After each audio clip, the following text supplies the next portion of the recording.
Leitura do capítulo 46 do livro Vinha de Luz, pelo espírito Emmanuel, a autoria, psicografia de Chico Xavier.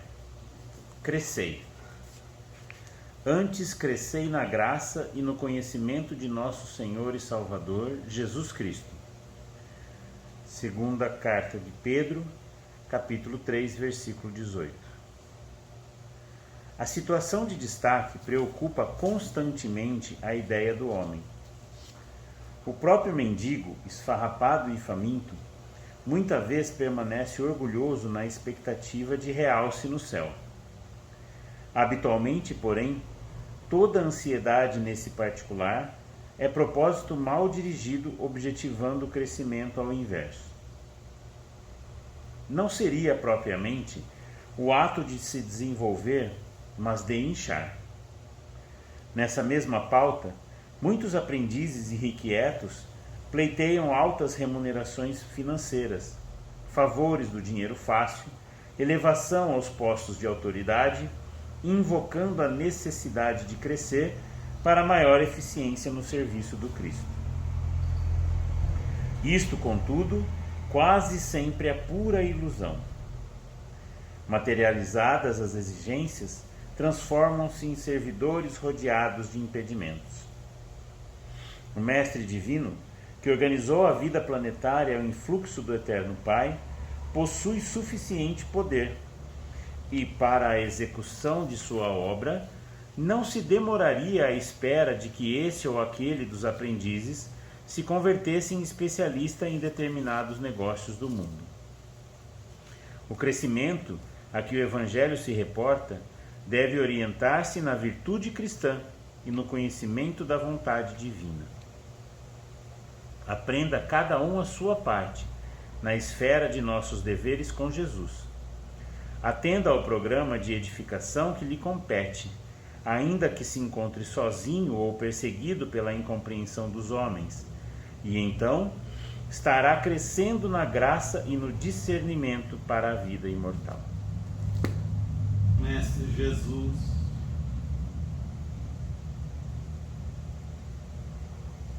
a Te dirigimos a nossa prece, agradecendo pelo dia que nos concedeste,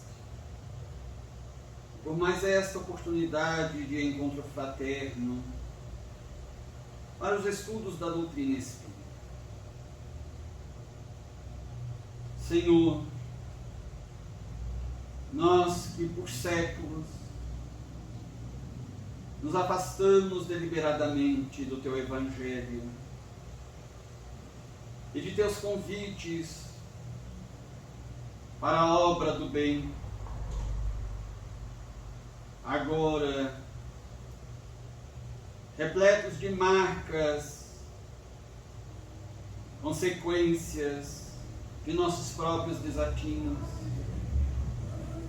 Te buscamos na expectativa de melhor compreendermos a boa nova, a lei de Deus, e também de melhor nos ajustarmos a esta mesma lei.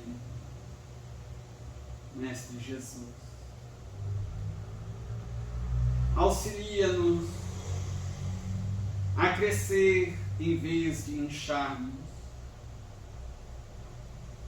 a progredirmos nos valores positivos, desenvolvendo-os, edificando-os em nós mesmos, afastados de toda ilusão. Ajuda-nos, Senhor, a nos tornarmos melhores servidores e a entendermos o valor do tempo, para que melhor o aproveitemos na esteira reencarnatória.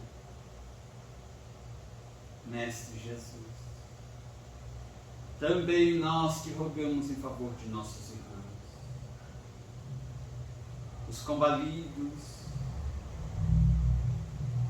aqueles que se revoltaram contra os desígnios de Deus,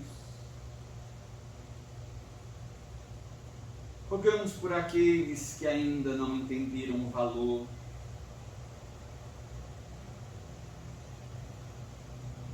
da disciplina,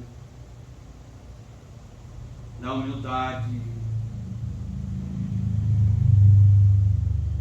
e que se debatem nas angústias da inconformação. E por fim, Mestre, desejamos louvar-te com todo o nosso carinho, com o nosso amor, com a nossa alegria, e bendizer-te o nome nesta hora, mas também em todas as outras horas e para sempre. Que assim seja.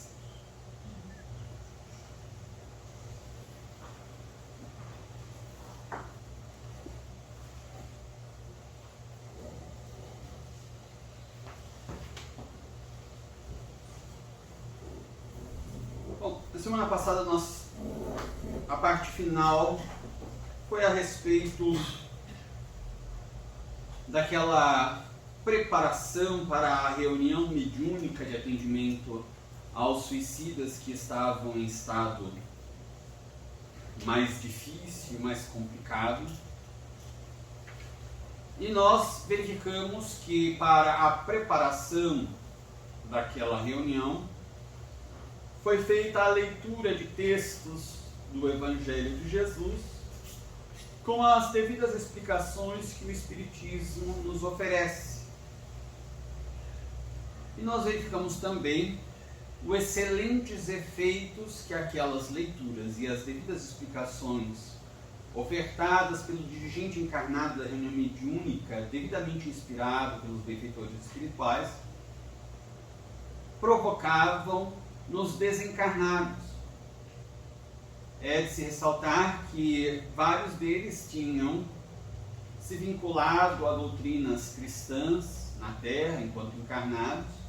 No entanto, eles próprios afirmaram, conforme a narrativa do autor, que nunca tinham ouvido explicações tão claras, simples, profundas a respeito do Evangelho, que era algo absolutamente novo para eles. E que os deslumbrava ao mesmo tempo que os consolava e que os chamava, convocava a reflexões profundas e a responsabilidade. Então era um mundo novo para eles e que realmente produzia efeitos grandiosos, salutares naquelas almas.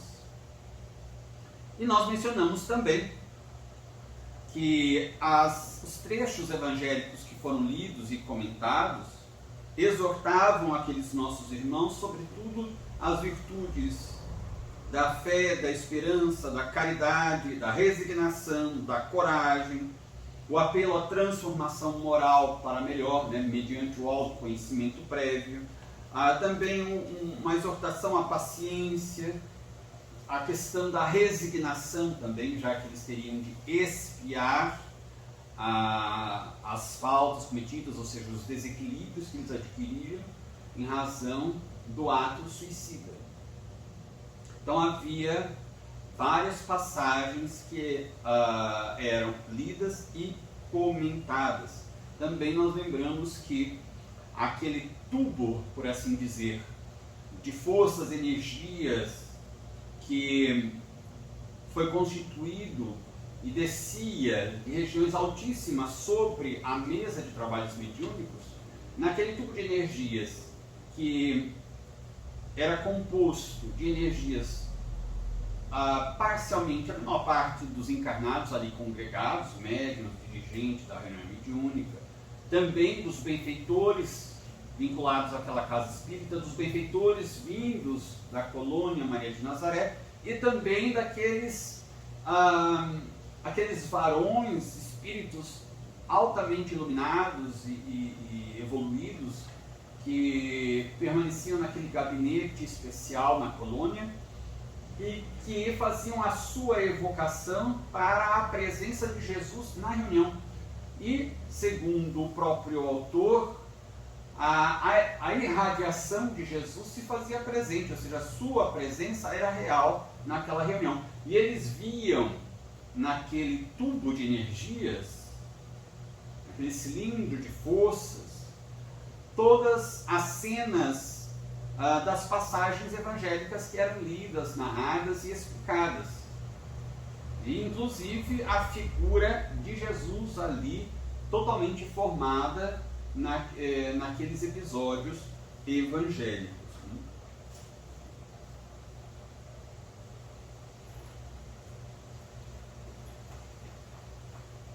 Ele diz aqui ao final, só para a gente depois passar para o próximo tópico,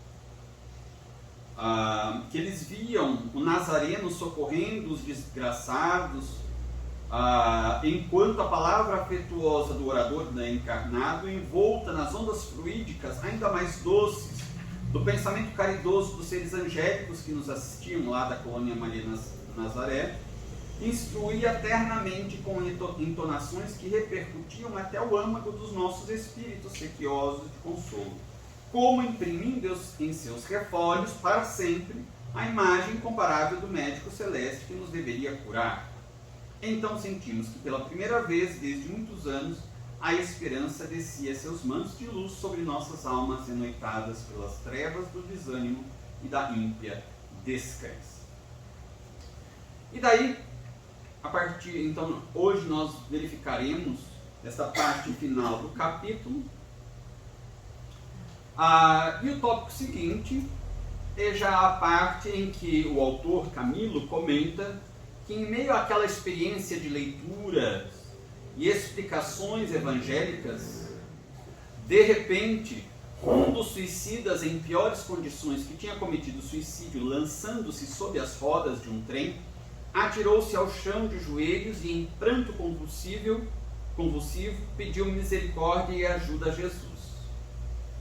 Então nós vamos verificar o que aconteceu em seguida a este fato, inclusive os detalhes do fenômeno mediúnico que ele se comunicou, este espírito, da ação do dialogador, que era também o presidente encarnado da reunião, a ação dos benfeitores espirituais, a participação dos demais encarnados e dos próprios suicidas participantes da reunião, e os benefícios deste fenômeno no espírito comunicante.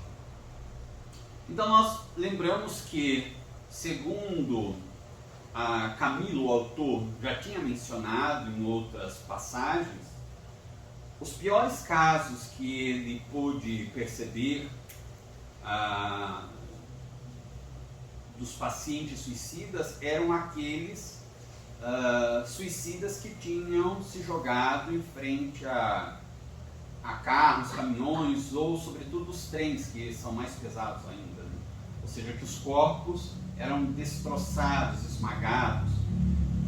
Então ele dizia que eram os casos mais complexos, mais aflitivos, que maior impacto causava em quem via, e de consequências mais danosas para o próprio suicida. E ele diz que no meio daquelas explicações, daquelas leituras e daquelas imagens que foram se formando, em determinado momento, um desses suicidas em piores condições e que tinha se suicidado, se jogando diante de um veículo, ou seja, tinha tido seu corpo físico estraçalhado, ele se joga ao chão, se ajoelha diante daquelas imagens de Jesus que se formavam e começa a pedir misericórdia a Jesus, começa a pedir ajuda a Jesus.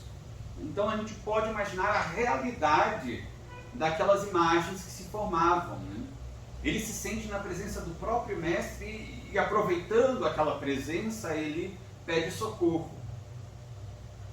Ele diz assim: Jesus Cristo, meu Senhor e Salvador, compadecei-vos também de mim, eu creio, Senhor, e quero a vossa misericórdia. Não posso mais, não posso mais. Enlouqueci no sofrimento, socorrei-me, Jesus de Nazaré, a mim também por piedade. E daí, nesse momento, aqueles dois trabalhadores espirituais, Alceste e Romeu, deram um sinal e enfermeiros, como ele diz aqui, bondosos enfermeiros, ampararam aquele espírito suicida e o conduziram até o médium que iria dar a comunicação. Era uma daquelas senhoras que tinham aceito a tarefa. Uma senhora ainda jovem, delicada, de talhe e de feições, e que na véspera se comprometera ao magro desempenho, quando das investigações dos obreiros do Instituto para conseguirem a reunião. Além disso, antes de iniciar a comunicação propriamente dita, dois médicos, ou seja, os enfermeiros, recolheram aquele espírito que tinha se jogado ao chão, levaram ao lado da médium, mas além disso, dois médicos que também tinham vindo da colônia, eles verificaram mais uma vez o organismo da médium e estabeleceram a conexão entre o espírito e a médium que iria dar a comunicação. Neste momento, então, Camilo diz que a cena atingiu a culminância mais patética. Patética no sentido de provocar uma alta comoção emocional. E ao mesmo tempo mais sublime que imaginar-se possa. Então, para nós começarmos, para quem ainda não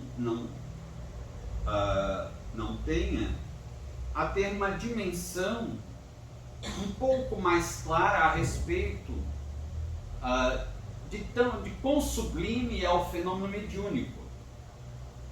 Quão sublime é uma reunião mediúnica e que deve merecer, portanto, todo o nosso desvelo, o nosso empenho, o nosso respeito, porque realmente é algo santo. Por isso que Allan Kardec escreve que a mediunidade deve ser praticada sempre religiosamente, santamente, com o máximo respeito, a máxima unção, a máxima devoção. E isso implica também renúncia, para algo tão sublime, oferecermos simplesmente o que há de melhor, nada menos do que há de melhor em nós. Então, estabelece-se a vinculação mais profunda, porque a vinculação inicial já tinha sido feita com 24 horas de antecedência, ou seja, 24 horas antecedendo a reunião mediúnica, essa médium já estava vinculada ao espírito que por ela se comunicaria. As ligações finais, mais profundas, ocorreriam neste momento, então.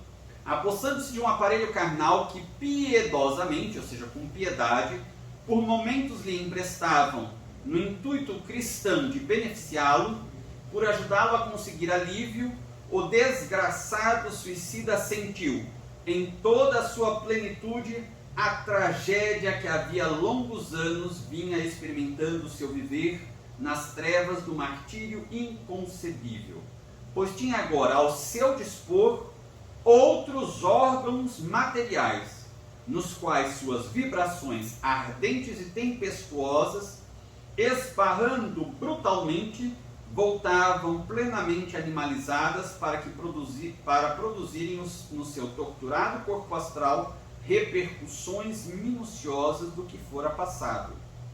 Gritos lancinantes, estertores macabros, terrores satânicos, todo o pavoroso estado mental que arrastava, refletiu ele sobre a médium, que traduziu tanto quanto lhe permitiam as forças do sublime dom que possuía para os circunstantes encarnados ali presentes, a assombrosa calamidade que o túmulo encobria. Aí está um dos grandes benefícios da comunicação mediúnica, desse tipo de comunicação mediúnica, que Allan Kardec descreve ou classifica em O Livro dos Médiuns como mediunidade falante. André Luiz utiliza o termo psicofonia. Termo que também foi utilizado pelo próprio confrade espírita Arnaldo Rocha, em razão da palavra psicografia já existir. Então, pelo mesmo fenômeno linguístico de composição, né, de um neologismo, de um novo termo, psicografia, a grafia psíquica a partir do psiquismo, a psicofonia, a fala a partir de um fenômeno psíquico. Mediunidade falante ou psicofonia são, portanto, a mesma faculdade mediúnica, o mesmo fenômeno mediúnico. Há, portanto, a vinculação do espírito, perispírito a perispírito, ou seja, o perispírito, o corpo espiritual do espírito, vincula-se ao corpo espiritual do médium. E daí o fenômeno ocorre.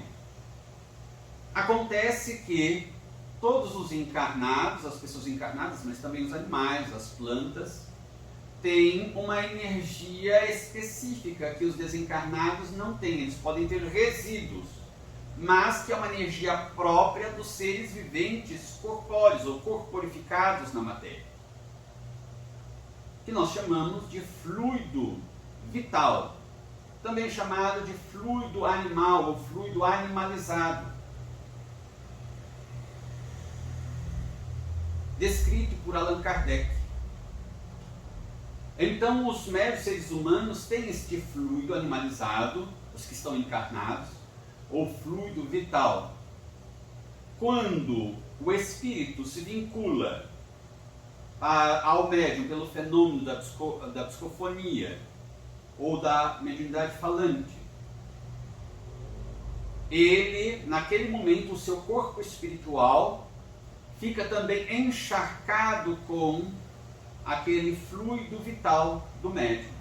Então, o que o Espírito Camilo aqui descreve é que, no momento em que ele se vinculou para o fenômeno chamado de incorporação, pelo Espírito André Luiz, que deve ficar claro para todos nós que, embora exista aí esta partícula in, com o sentido de dentro, o espírito não penetra, não entra dentro do corpo do médium. Ele envolve com o seu perispírito o perispírito do médium, mas não entra dentro do corpo físico do médium. Mas, quando ocorreu este fenômeno aqui descrito por Camilo, todas as vibrações que estavam, as energias que impregnavam o corpo espiritual, o perispírito do comunicante, aqueles fluidos ou aquelas energias foram arremessadas ou irradiadas sobre o perispírito da médium. Acontece que quando aquelas irradiações do comunicante esbarraram com o fluido animal, o fluido vital, aqueles fluidos retornaram para o próprio perispírito do comunicante, já com esta carga, mesclado com os seus fluidos, os fluidos animais ou vitais da médium, que lhe davam a perfeita sensação de ter novamente um corpo físico. Então, se ele já estava sentindo, por causa dos resíduos de fluido vital que ainda permaneciam no seu perispírito, as impressões do que tinha acontecido com o seu corpo físico, ou seja, tinha sido estraçalhado, agora com esta alta carga de fluido vital, que provinha do perispírito da médium, aquela sensação se amplificou. Ele sentiu na sua plenitude as impressões de um corpo estraçalhado. Então isso levou a um estado lancinante, de grande desespero. Então é esta a explicação que Camilo dá, porque nós temos então o acoplamento do perispírito do comunicante com o perispírito do médium. Como esse perispírito do médium está encharcado de um fluido próprio dos encarnados, que é o fluido vital, que é o mesmo fluido que o passista vai oferecer quando aplica o passe em alguém, na casa espírita, durante a aplicação dos passes, o passista transmite as energias dos benfeitores, que são fluidos espirituais, magnetismo espiritual, que ele absorve e retransmite, se estiver em boas condições, naturalmente, em equilíbrio, etc. E mescladas a estas energias, a estes fluidos magnéticos espirituais, ele transmite também o seu fluido vital, que age mais diretamente sobre o corpo físico, absorvido pelo perispírito, mas por sua natureza mais densa, ele age mais rapidamente sobre o corpo físico daquele que está recebendo o passe. Então, este mesmo fluido vital está encharcando, ou seja, impregnando o perispírito, no caso aqui é da médium, e ao acoplar-se o comunicante, o seu perispírito, ao perispírito da médium, as suas irradiações, ao serem transmitidas ao perispírito da médium, voltam para ele próprio. Só que a hora que voltam para o seu perispírito, estas energias vêm impregnadas também de grande quantidade de fluido vital. E daí ele sente-se como portador novamente de um corpo físico. E todas as impressões vívidas do estraçalhamento, porque ele assim tinha se suicidado. Nesse trecho, alguma dúvida, alguma pergunta, algum comentário?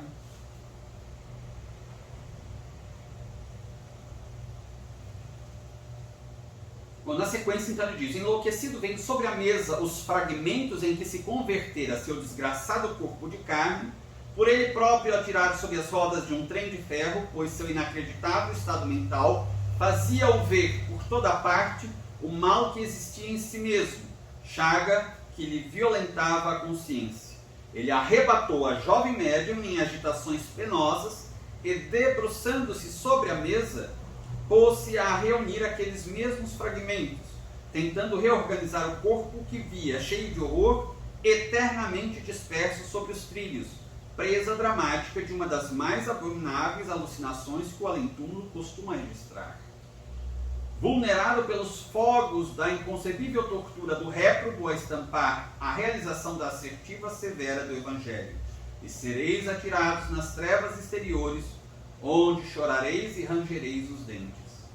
A infortunada ovelha desgarrada que desdenhara ouvir as advertências do prudente e sábio pastor da Galileia, ia nervosamente arrepanhando papéis, livros e lápis que se achavam dispostos sobre a mesa à disposição dos psicógrafos, e neles julgando reconhecer as próprias vísceras esfaceladas, ossos triturados, carnes sangrentas, o coração, o cérebro, reduzidos a montículos repugnantes, mostrava-os chorando convulsivamente ao presidente da reunião, a quem enxergava com facilidade, suplicando sua intervenção junto a Jesus Nazareno, já que tão bem o conhecia, para remediar-lhe a alucinadora situação de se sentir assim despedaçado e reconhecer-se e sentir-se vivo. Então, imaginemos o desespero deste espírito. Ele continuava a ver ainda com mais intensidade, em maiores detalhes, o seu corpo arrebentado, estraçalhado nos trilhos da linha férrea, espalhados aqueles pedaços de carne, de órgãos, de vísceras, de cérebro. E daí os objetos que estavam em cima da mesa, ele puxava para tentar recompor o corpo. Imaginemos o desespero, como se fosse uma perna, um pedaço de braço ali, um intestino, um pedaço de intestino, massa encefálica, e ele reunindo, pedindo para que aqueles pedaços fossem juntados para ele poder viver, por causa da fixação. Era o corpo dele. Ainda não conseguia compreender que aquele corpo já tinha se, além de despedaçado, já tinha se decomposto também. E que ele continuava vivo, mas numa outra dimensão, com um outro corpo, não mais o físico, mas o perispiritual. Para ele, então, já que ele continuava vivo, era necessário recompor o corpo, senão como ele ia viver com um corpo despedaçado? É uma tortura, uma loucura, que realmente, como diz Camilo, não temos condições de entender na sua profundidade, entender na sua extensão. Diz, somente quem já passou por algo semelhante ou idêntico pode compreender. E ele ainda continua aqui a descrição do autor. Nervoso, irrequieto, excitadíssimo, o dantesco prisioneiro dos tentáculos malvados do suicídio gargalhava e chorava ao mesmo tempo. Suplicava e gemia, estorcia-se e ululava. Expunha, sufocado em lágrimas afogueadas pelo martírio, o drama incomensurável que para si mesmo criara com o suicídio. O remorso inconsolável de preferir a descrença em que vivera e morrera à conformidade conselheira e prudente, frente às penas da adversidade, pois reconhecia agora tardiamente que todos os dramas que a vida terrena apresenta são meros contratempos passáveis, contrariedades banais comparados aos monstruosos sofrimentos originários do suicídio, cuja natureza e intensidade nenhum ser humano, mesmo um espírito desencarnado, é competente para avaliar, uma vez que as não tenha experimentado. Isso é muito importante, por duas questões. Primeiro, para nós compreendermos a natureza das reuniões mediúnicas, que são fechadas, respeitáveis, e atendimento aos espíritos sofredores. Não é necessário que sejam espíritos suicidas que se apresentem neste quadro máximo de sofrimento. Pensemos que os espíritos sofredores, mesmo em graus muito menores do que estes sofrimentos apresentados pelos suicidas, merecem nosso respeito, merecem a nossa consideração, merecem que nós respeitemos a intimidade deles. Como é que eles vão se apresentar expondo as próprias chagas morais, os seus dramas, o seu lado mais, o seu lado inferior, com os seus conflitos morais, as quedas morais que sofreram, em uma reunião pública, portas abertas a qualquer curioso que entre lá sem nenhum critério, sem nenhum conhecimento, sem nenhum respeito pela dor alheia, sem nenhum respeito pela intimidade e privacidade do outro, porque sairá de lá e comentará: olha, aconteceu isso lá, eu vi um espírito assim, assado. É uma pessoa. Imaginemos que um psicólogo, um psiquiatra, um psicanalista recebesse os seus pacientes numa sessão de terapia e qualquer pessoa que estivesse sem fazer nada entrasse ali, ouvisse um pouco, saísse depois comentando, etc., desse palpite. Para isso existe um código de ética para estas profissões, para estes profissionais, para todos os profissionais de modo geral. As profissões regulamentadas pelo nosso governo normalmente têm um código de ética, o código ético da medicina, da advocacia, da magistratura, enfim. Agora, por que nós não podemos exigir que os espíritas sigam também um código de ética? Porque podem fazer qualquer coisa. Não existe isso. E o código de ética já está constante da doutrina espírita. É o próprio Evangelho de Jesus. Mas como muitas vezes as pessoas simplesmente ignoram, desprezam este código ético-moral, Allan Kardec sugeriu em O Livro dos Médiuns que houvesse um regimento interno, um estatuto para as reuniões mediúnicas, que normalmente as reuniões espíritas eram nome de reuniões mediúnicas. E ele recomendou que todas as casas espíritas tivessem um regimento interno, um estatuto para as reuniões espíritas. Exatamente para recordar os espíritas que há um código de ética para ser seguido no exercício daquelas atividades espíritas. Aqui então nós verificamos que é algo muito sério, que exige de nós muito respeito. E também um outro ponto que nós reforçamos, porque já discutimos isso, é que de fato, comunicações de suicidas que se apresentam aqui e acolá, muito tranquilas, a portas abertas, sejam por psicofonia ou por psicografia, não podem merecer a nossa credulidade, a nossa confiança. Porque já verificamos que, tirando os espíritos suicidas que já estejam em uma condição melhor, eles se apresentam com muitos sofrimentos, muitos dramas. E mesmo aqueles que já estão em condições melhores, eles são mantidos isolados da sociedade humana, na maior parte do tempo, para não perturbar a sociedade humana. Só em casos excepcionais eles se comunicam com a assessoria de espíritos muito nobres da colônia Maria de Nazaré, que oferecerão a oportunidade para um fim útil e sério. E nós vamos verificar esta possibilidade no capítulo seguinte. E vamos verificar para qual finalidade.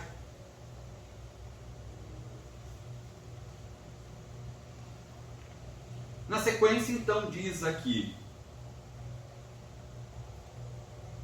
só lembrando também, mais uma vez, o apelo do autor, transmitindo aqui esse drama do suicida, que qualquer dificuldade, problema, sofrimento da Terra pode ser considerado como verdadeira banalidade se compararmos esses sofrimentos por quais passamos, as aflições pelas quais passamos na Terra, com o sofrimento que um suicida passa. Então, por pior que nos pareça a dificuldade na Terra, este alerta do livro é para que nós tenhamos em mente que preferível é permanecer na vida física, sofrendo as aflições maiores que podemos imaginar, do que retornar à vida espiritual na condição de suicídios. Então, mais uma vez, o apelo dele para que ninguém se engane. Se a pessoa dizer sofro demais, é nada perto do que vai sofrer se cometer suicídio. E ele diz mesmo, comparável ao sofrimento de um suicida, isso que você sofre, por mais que lhe pareça algo extraordinário, é banalidade perto do sofrimento de um suicida.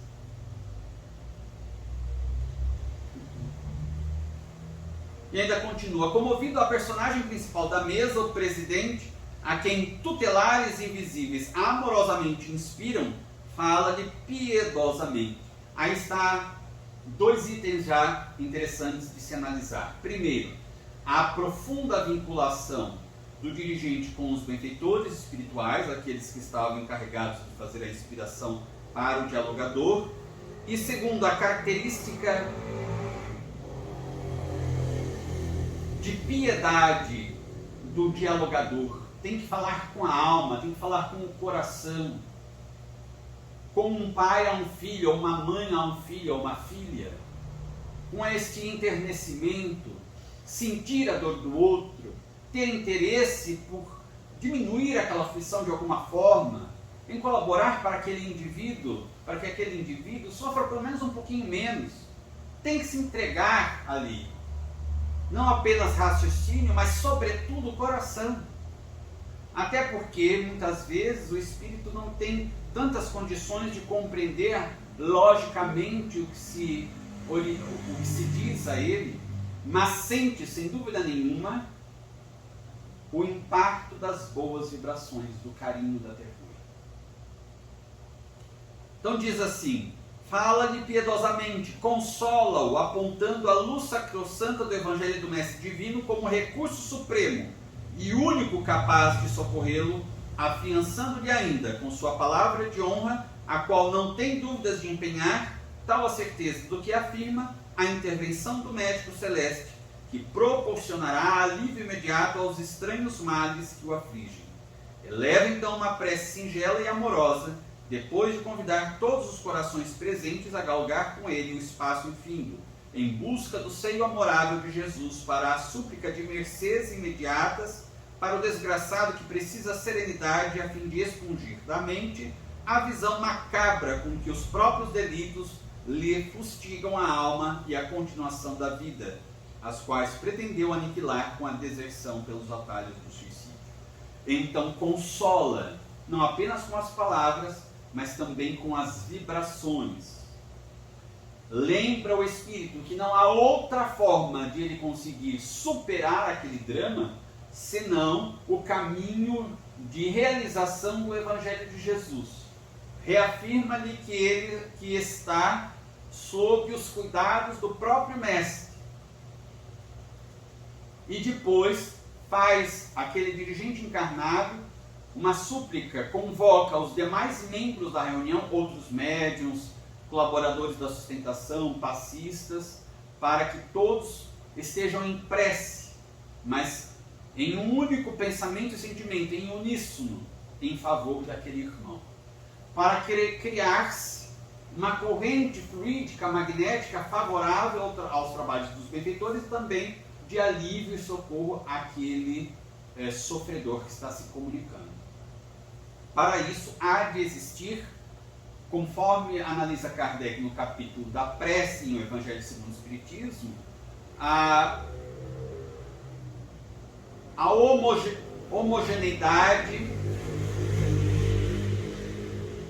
homogeneidade de vibrações, de pensamentos, de sentimentos. Se não estiverem homogêneos aqueles pensamentos, se não estiverem vibrando em uníssono, então perde a força. Kardec diz, naquele capítulo mencionado do Evangelho segundo o Espiritismo, se tivermos 100 pessoas orando, mas cada um orando individualmente, egoisticamente, a força daquela corrente vibratória será muito pouca. No entanto, se houver 2 pessoas orando com dentro de um mesmo padrão, em uníssono, os pensamentos e os sentimentos vinculados, a força daquela corrente magnética se torna muito mais poderosa do que aquela corrente muito fraca de 100 pessoas orando conjuntamente, mas de forma isolada, cada um fazendo a sua prece, pensando numa direção, enfim. E na sequência, então, Camilo também registra um outro ponto interessante. Todos estavam profundamente atentos àquela comunicação.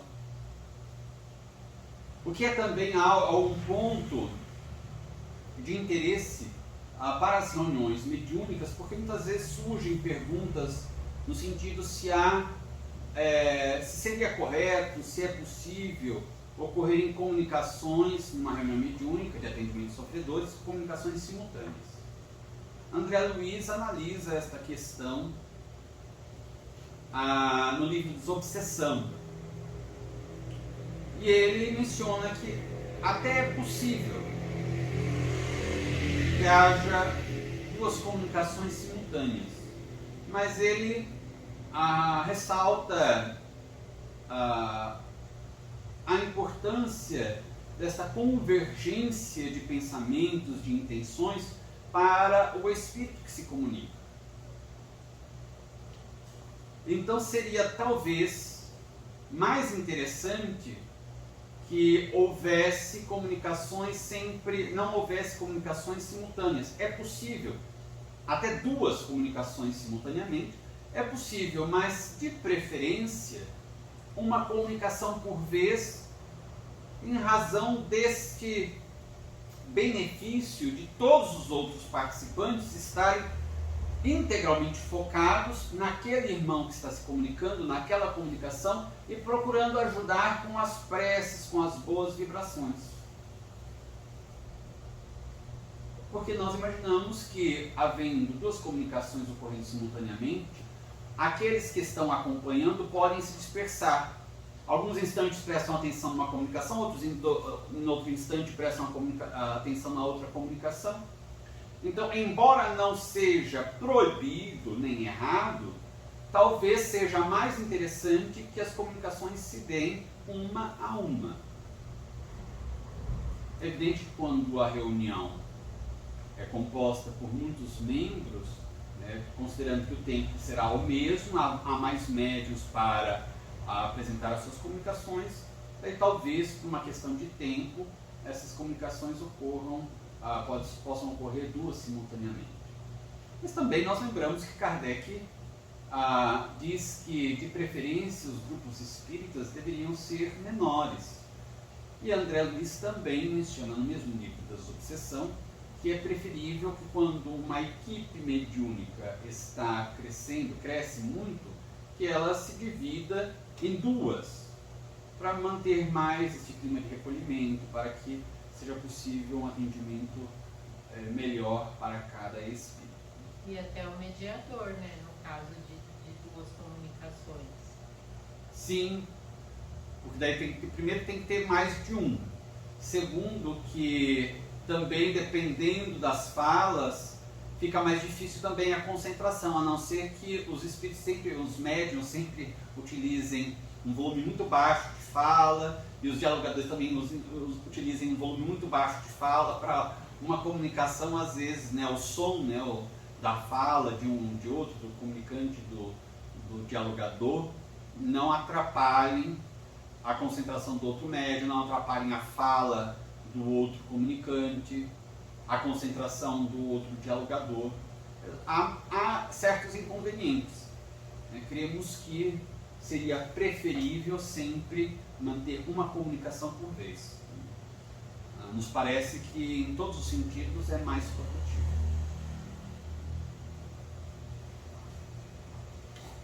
E ele então menciona exatamente isso, que todos os trabalhadores encarnados estavam concentradíssimos acompanhando a comunicação e irradiando as suas preces, as suas vibrações.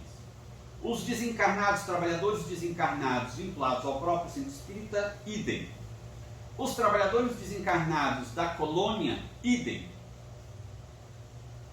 Aqueles trabalhadores que estavam na colônia, a mesma coisa.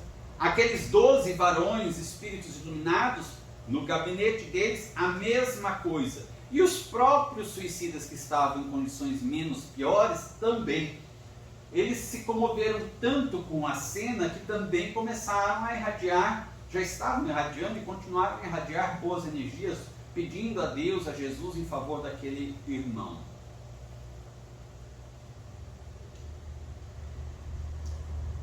Ele também menciona que tudo que se passava ali naquela sala de reunião mediúnica era acompanhado diretamente pelos trabalhadores da colônia Maria de Nazaré, pelo pessoal daquele gabinete, aqueles espíritos elevados, certamente por Jesus também, que assistia a tudo atentamente. E ele diz, toda essa corrente de todas essas pessoas, entre encarnados e desencarnados, vibrando em uníssono, formou esta prece ilibada e santa, transformou-se em corrente vigorosa de luz resplendente, que dentro de curtos minutos atingiu o alvo sagrado e voltou fecunda pelo amplexo da sua divina misericórdia. Cada pensamento que se unifica aos demais em anseios compassivos de compaixão, cada expressão caridosa extraída do coração que subia à procura do Pai Altíssimo em favor do infeliz ferreteado pelo suicídio que precisou do concurso humano para se adaptar ao além-túmulo, são vozes a lhe segredarem esperança, são bálsamos fecundos e inestimáveis, a gotejarem tréguas, vislumbres de bonanças nas cruentas tempestades que sacodem seu espírito ergastulado na desgraça. Ou seja, quando estudamos também a prece no livro dos médios, em O Evangelho segundo o Espiritismo, Allan Kardec diz que todas as preces, mesmo que sejam dirigidas a outras pessoas, ao guia espiritual, a um santo de predileção, todas elas são remetidas automaticamente a Deus, porque é Ele que concede tudo. Ele concede ou não concede? Então aquele conjunto de vibrações, de solicitações uníssonas, de vibrações, solicitações uníssonas, chegou até Deus e Deus concedeu a sua bênção. Ou seja, aquele campo de forças que subiu ao Altíssimo, imediatamente retornou em um campo muito mais potente, auxiliando aquele espírito sofredor. Aí estão os mecanismos e a eficácia da prece, segundo Allan Kardec estuda em O Evangelho segundo o Espiritismo, no capítulo Pedi e Obtereis, que nós já mencionamos. Daí em seguida houve aquele silêncio impressionante que ele diz que somente poderia ser encontrado nos tempos antigos, dentro dos santuários, dos antigos templos de ciências orientais. Todos concentrados, apenas a médium se estorcia e chorava, traduzindo o assombro da entidade comunicante. Daí ele diz, pouco a pouco, sem que uma única palavra tornasse a ser proferida, e enquanto apenas as forças mentais de desencarnados conjugadas com as de encarnados mourejavam, efetivou-se a divina intervenção, e não desdenharemos descrevê-la, digno que é o seu transcendentalismo da nossa apreciação. Daí descreve então Camilo as vibrações mentais dos assistentes encarnados, e particularmente da médium,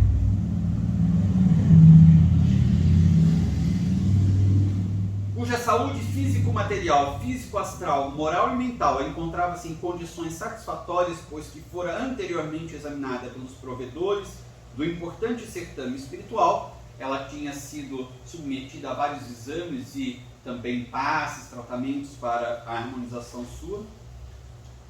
Então estas irradiações reagiam contra as do comunicante, que viciadas, enfermas, positivamente descontroladas, investiam violentamente sobre aquelas, como ondas revoltas de imensa torrente que se despejasse abruptamente no seio esmeraldino do oceano formoso e sobranceiro, refletindo os esplendores do firmamento ensolarado.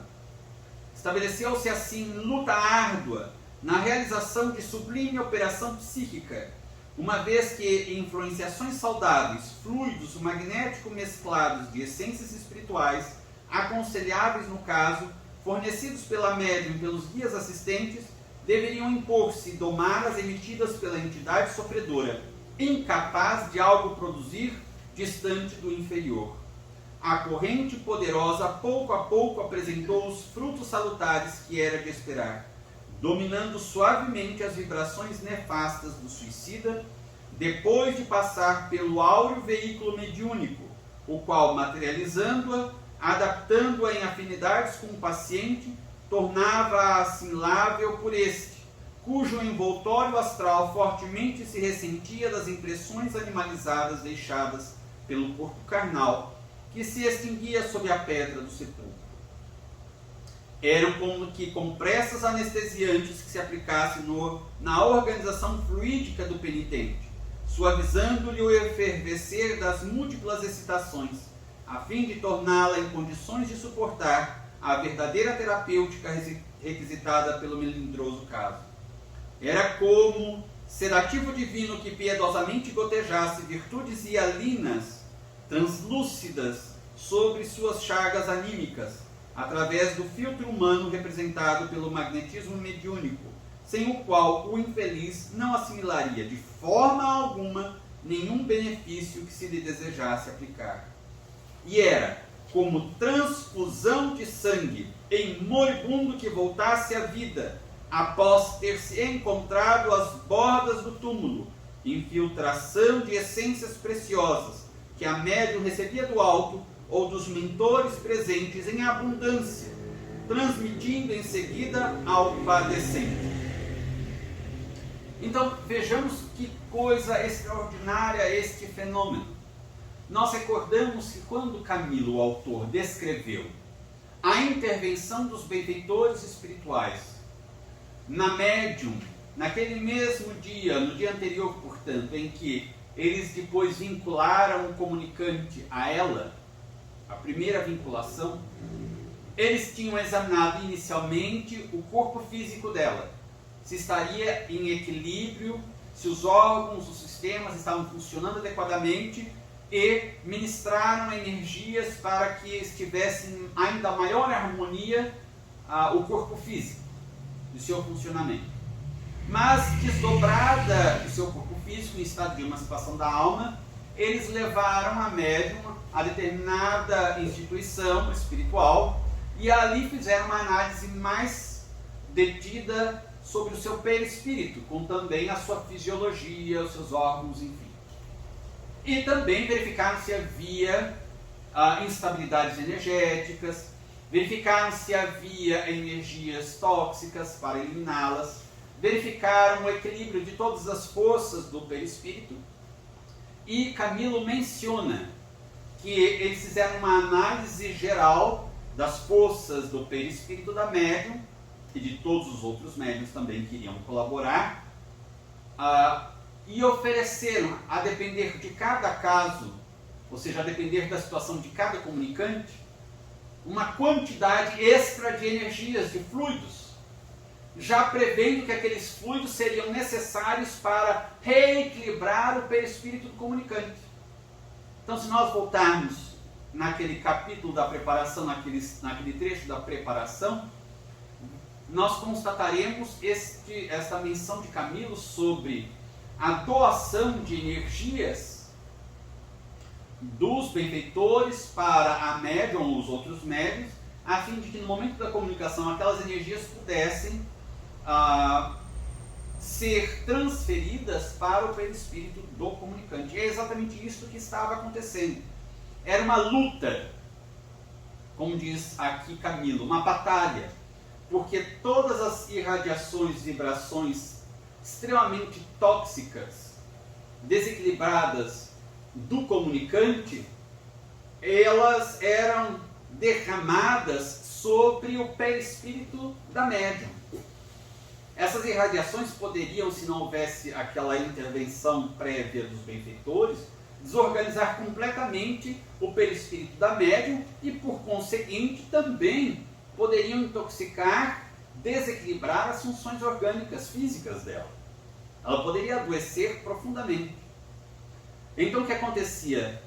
Além de eles já terem doado previamente energias para a médium, naquele momento também aquela aglomeração, aquele conjunto de forças ali reunidas dos benfeitores eram derramados também sobre era derramado aquele conjunto de forças sobre a médium para sustentá-la, ou seja, na medida em que aquelas forças, aqueles fluidos tóxicos desequilibrados do comunicante incidiam sobre a constituição perispirítica e as forças do perispírito da médium tentando desequilibrar, imediatamente aquelas forças que já tinham sido doadas à médium, as suas próprias forças também equilibradas, porque era uma médium equilibrada, praticava o bem, cultivava o bom pensamento,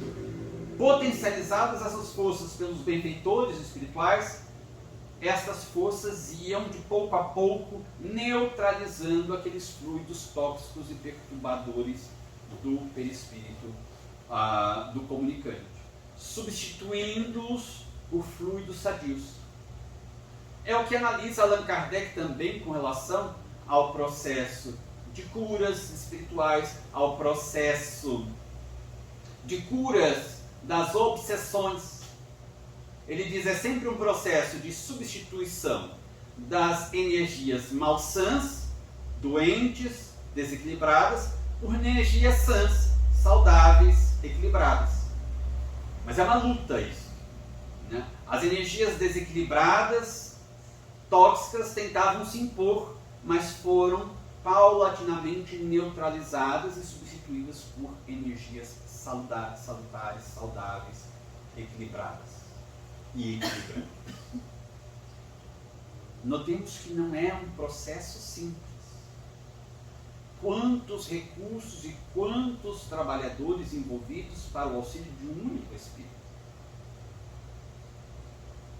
De maneira que, repetimos, uma vez mais, as pessoas se aventurarem a realizar ou participar de reuniões mediúnicas sem a devida preparação, sem o devido respeito, sem a devida consciência, disciplina, é mergulhar em um despenhadeiro, porque haverá consequências. Os benfeitores espirituais não se aventuram. Se eles verificam que não há condições mínimas para uma reunião séria, eles não se aventuram. Agora, se os indivíduos insistem encarnados em realizar reuniões mediúnicas sem esta seriedade, sem esta unção, sem este recolhimento, sem essa disciplina, é provável que a reunião aconteça e comunicações aconteçam, mas em que condições e quem estará do mundo espiritual dirigindo essas reuniões? Espíritos nobres? De jeito nenhum. Estaremos nas mãos de quem? Espíritos inferiores, talvez perversos, e poderá nos custar muito caro, incluindo o custo da nossa saúde física. Poderíamos, inclusive, cair em processos obsessivos. Então, não há nenhuma possibilidade de nós negligenciarmos essas questões sem consequências muito danosas para nós mesmos. Até aqui alguma pergunta, dúvida, algum comentário? Daí diz assim: lentamente a médium se aquietou porque o desgraçado retalhado se acalmara. Já não via os reflexos mentais do ato temerário, ou seja, ele não via mais aquelas cenas, a cena do despedaçamento do seu corpo, ele já não via os pedaços do seu corpo ali sob a mesa. O que equivale a adiantar que desaparecer a satânica visão dos fragmentos do próprio corpo que em vão tentara recolher para recompor. Grata a sensação de alívio perpassava suas fibras perispirituais doloridas pelos amargores longamente suportados. Continuava o silêncio augusto propício às dulçorosas revelações imateriais do amparo maternal de Maria, da misericórdia inefável de seu Filho Imaculado. Pelo recinto repercutiam ainda as tonalidades blandiciosas da melodia evangélica, quais cavatinas siderais arpejando esperança, ou seja, pequenas áreas, composições musicais. Vinde a mim, vós que sofreis, e vos achais sobrecarregados, e eu vos aliviarei. Enquanto ele chorava em grandes desabafos, entrevendo possibilidade de melhor situação. Suas lágrimas, porém, já não traduziam os estertores violentos do início, mas expressão agradecida de quem sente a intervenção beneficente.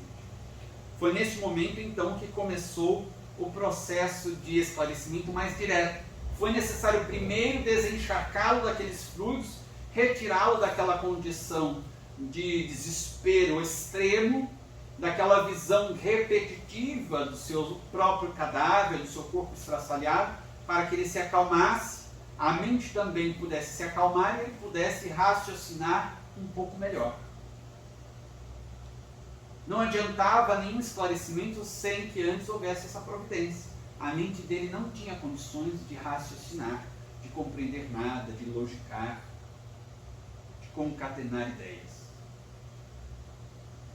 Então daí o Alceste e Romeu acionaram as forças da intuição com veemência sobre a mente do presidente da mesa, que se engrinaldou de luminosidades adamantinas, ou seja, a intervenção daqueles benfeitores sobre o dialogador, que captou, recepcionou aquelas intuições e foi envolvido pelo campo energético, magnético daqueles dois benfeitores. E eles então, os técnicos espirituais, aproximaram-se do aparelho mediúnico, do médium, a que o infeliz se encostava. Explica-lhe o presidente pormenorizadamente quanto lhe sucedeu e por que sucedeu. Ou seja, neste momento, o dialogador encarnado, inspirado por aqueles dois benfeitores, começa a dizer que ele tinha realmente morrido, isto é, perdido o corpo físico, para nós no Espiritismo desencarnado, não pertencia mais ao mundo dos chamados vivos, mas ele continuava vivo, inclusive com um corpo mais espiritual, não físico, e que aquele corpo físico tinha sido destruído pelo ato suicida, que ele tinha se suicidado, e que já tinha se decomposto, mas que ele se desse conta que ele continuava vivo e tem inclusive um corpo, não mais físico, mas um corpo palpável, energético, perispiritual. Daí, o Camilo descreve que aquelas mesmas cenas que ele tinha presenciado naquelas reuniões lá na Colônia Maria de Nazaré, de regressão de memória, agora se repetia aqui. Porque agora o espírito estava em condições de assimilar, de visualizar aquelas cenas com maior condição de raciocínio, de entendimento. A vida, então, do paciente ressurge como fotografada, refletida nesses quadros de suas mesmas recordações, desfilando à frente de seus olhos desde o berço até o túmulo, por ele mesmo cavado. Ele reviu o que praticou, assistiu aos estertores rápidos da agonia que a si próprio ofereceu sob as rodas de um veículo, contemplou perplexo e aterrado os destroços a que seu gesto brutal reduzira sua configuração humana, cheia de vigor e de seiva para o prolongamento da existência, do fluido vital, portanto. Mas fê-lo agora independente daqueles destroços, como se houvera despertado de hediondo pesadelo. Observou mesmo, desfeito em lágrimas, que mãos piedosas recolheram seus despojos sangrentos de sobre os trilhos. Assistiu comovido ao sepultamento dos mesmos em terra consagrada, no cemitério, e viu o vulto confortador de uma cruz montando guarda à sua sepultura. Compreendeu assim e aceitou o acontecimento que sentia dificuldades e repulsas em acatar, isto é, que era imortal e que continuaria vivendo ainda e para todo sempre, apesar do suicídio. Que de nada aproveitara a resolução infernal de pretender burlar as leis divinas, senão para sobrecarregar-lhe a existência, assim como a consciência de responsabilidades tão graves quanto pesadíssimas, e que se o corpo material se extinguia com efeito no lodo pútrido de um sepulcro, o espírito, que é a personalidade real, porque descendente da luz eterna do Supremo Criador, marcharia indestrutível para o futuro, apesar de todos os percalços e contratempos, vivo e eterno como a própria essência imortal que lhe fornecera a vida. Então o próximo tópico que nós vamos analisar na sequência é sobre o que o autor fala nos seus comentários a respeito das reuniões mediúnicas sérias realizadas nos centros espíritas. Ele descreve quão grandiosas são essas reuniões mediúnicas sérias realizadas nas casas espíritas. De modo que a gente pode compreender que certamente há reuniões mediúnicas, mesmo as que são realizadas em casas espíritas, em algumas casas espíritas, mas que não têm essa seriedade, de modo que não produzem os mesmos efeitos, e podem algumas vezes produzir efeitos muito danosos. Mas as reuniões mediúnicas em casas espíritas, que primam pelo estudo, pela educação dos seus trabalhadores, não apenas com a instrução, ou seja, com o conhecimento espírita, mas com estímulo para que os seus trabalhadores desenvolvam valores morais, e que esses trabalhadores, com o conhecimento, com a disciplina e com o exercício constante de valores morais superiores, em se reunindo para uma atividade mediúnica de intercâmbio com o mundo espiritual, dentro destes princípios, dentro dessa disciplina, dessas orientações que o Espiritismo nos oferece, realizarão uma atividade de extraordinária beleza, de extraordinários efeitos, benefícios. E ele diz aqui: ó Deus do céu, que ofício religioso ultrapassará em glórias esta reunião singela, desprovida de atavios e repercussões sociais. Ninguém fica sabendo porque é uma reunião fechada. Ninguém sabe do que aconteceu, ninguém acompanha, ninguém vê, a não ser aqueles que estão presentes. Mas que outra reunião na terra pode se comparar a uma destas? Mas onde a atribulada alma de um suicida, descrente da misericórdia do seu Criador, desesperada pelo acervo dos sofrimentos daí consequentes e inclemência dos remorsos, é convertida aos alvores da fé pela doçura irresistível do Evangelho do meigo nazareno. Que cerimônia, que ritual, quais festividades e pompas existentes sobre a terra poderão ombrear-se ou comparar-se com a magnificência do santuário secreto de um núcleo de estudos e labores espirituais, onde os missionários do amor e da caridade do unigênito de Deus em seu nome esvoaçam, mergulhados em vibrações ilibadas e puras, oferecendo aos iniciados modernos que se congregam em cadeias mentais excelentes um precioso exemplo de nova prática da fraternidade? Em que setor humano depararia o homem glorificação mais honrosa para lhe condecorar a alma do que essa, de ser elevado à meritória categoria de colaborador das esferas celestes, enquanto os embaixadores da luz lhe desvelam os mistérios do túmulo, ofertando-lhe sacrossantos ensinamentos de uma moral redentora, de uma ciência divina, no intuito generoso de reeducá-lo para o definitivo ingresso no redil do Divino Pastor? Que descrição impressionante!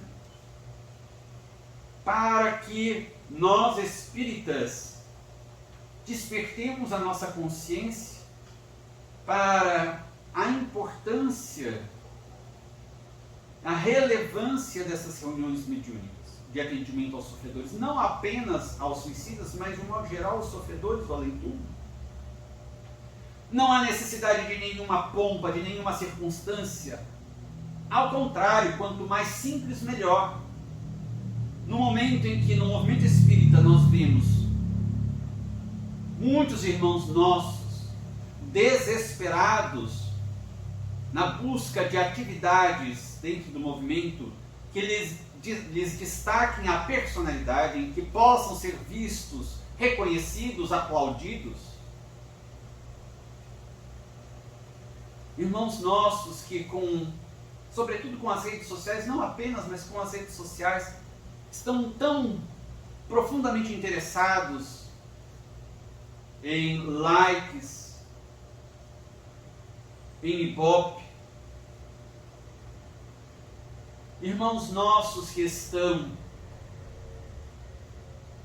em busca desse reconhecimento, desta visibilidade, esquecendo-se dos valores evangélicos, dos valores espíritas, e mergulhando na loucura de invencionices na doutrina espírita, desvirtuando os ensinamentos espíritas, ou então neste comportamento incompreensível para um cristão e para um espírita, porque espírita e cristão são a mesma coisa, segundo Allan Kardec, incompreensível, de uns atacando os outros dentro do próprio movimento espírita. Se no passado irmãos de outras religiões procuravam atacar os espíritas para destruir o movimento espírita e fazer com que o espiritismo sofresse no seu processo de expansão e divulgação, hoje eles podem repousar tranquilamente e assistir o espetáculo nefando dos próprios ditos espíritas se atacando mutuamente, tentando se destruir mutuamente, prejudicando o trabalho de expansão da verdade, prejudicando o trabalho, portanto, do Cristo.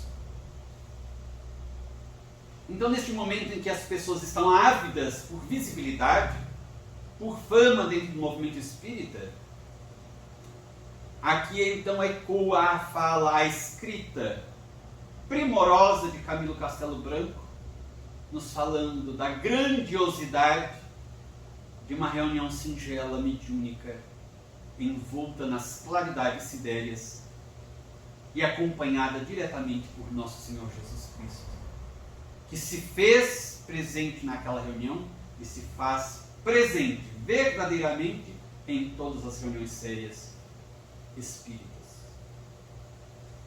Então aqui está o apelo de Camilo, que tantos anos depois, várias décadas depois, está mais atual do que nunca. Só para a gente completar esse capítulo, quais os conselhos, apelos que o autor dirige a todos os seres humanos neste final aqui? No último parágrafo, vocês se lembram?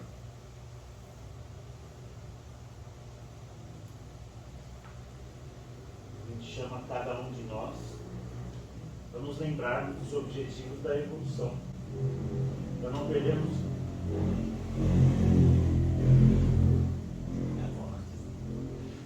perdermos tempo em picuinhas, em disputas sem sentido, em valores que morrem quando a gente desencarna, e se preparar e se fortalecer para a vida real, fazendo da vida encarnada um degrau que vai levar a uma vida futura, que é a vida verdadeira, mais feliz, mais branda, mais pacífica, mais completa, para que a gente se poupe dos sofrimentos que tem aqueles que dedicam a vida encarnada às coisas mundanas.